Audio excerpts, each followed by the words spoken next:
જય શ્રી કૃષ્ણ, જય દ્વારકાધીશ મિત્રો. આજે આપણે અધ્યાય 16નો 8મો શ્લોક સમજીશું. અસત્યમ પ્રતિષ્ઠમ તે જગદાહુર નીશ્વરમ અપરસ્પર સંભૂતમ કિમન્ય તે કામ હેતુ કમ. તેઓ કહે છે કે આ જગત મિથ્યા છે, તેનો કોઈ આધાર નથી અને તેનું નિયમન કરનાર કોઈ ભગવાન નથી. તેમનું કહેવું છે કે તે કામેચ્છાથી ઉત્પન્ન થયેલું છે અને કામ સિવાય તેનું બીજું કોઈ કારણ નથી. આસુરી લોકો એવા નિષ્કર્ષ પર આવે છે કે આ જગત એક માયાજાળ છે, આનું કોઈ કારણ નથી, નિયામક નથી કે કોઈ હોતું નથી, બધું મિથ્યા છે. તેઓ કહે છે કે આ પ્રગટ વિશ્વ આકસ્મિક રીતે ભૌતિક ક્રિયા તથા પ્રતિક્રિયાને કારણે ઉદ્ભવે છે. તેઓ એવું માનવા તૈયાર નથી કે ઈશ્વર કોઈ હેતુપૂર્વક આ જગતની રચના કરી છે.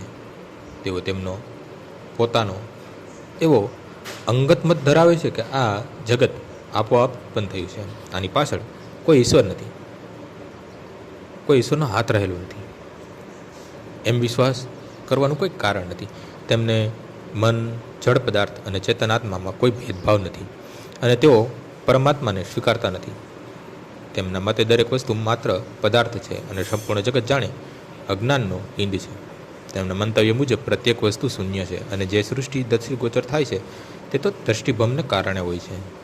તે એવું માની લે છે કે જેવી રીતે સ્વપ્નમાં આપણે એવી અનેક વસ્તુઓનું સર્જન કરીએ છીએ કે જેમનું કોઈ અસ્તિત્વ હોતું નથી, પણ જગ્યા પછી બધું માત્ર સ્વપ્ન હોવાનું જણાય છે, તેમ વૈવિધ્યસભર આ સમગ્ર સર્જન અજ્ઞાનનું પ્રદર્શન કરે છે. પરંતુ જોકે અસુરો કહે છે કે જીવન એક સ્વપ્ન છે, છતાં તેઓ આ સ્વપ્ન સુખ માણવામાં બહુ કાબેલ હોય છે.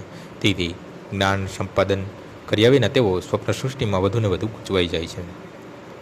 તેઓ એવા નિષ્કર્ષ કાઢે છે કે જેમ પુરુષ સ્ત્રી વચ્ચેના સંબંધના પરિણામે બાળક પેદા થાય છે, તેમ આ જગત કોઈ આત્મા પરમાત્મા વગર ઉત્પન્ન થયું છે.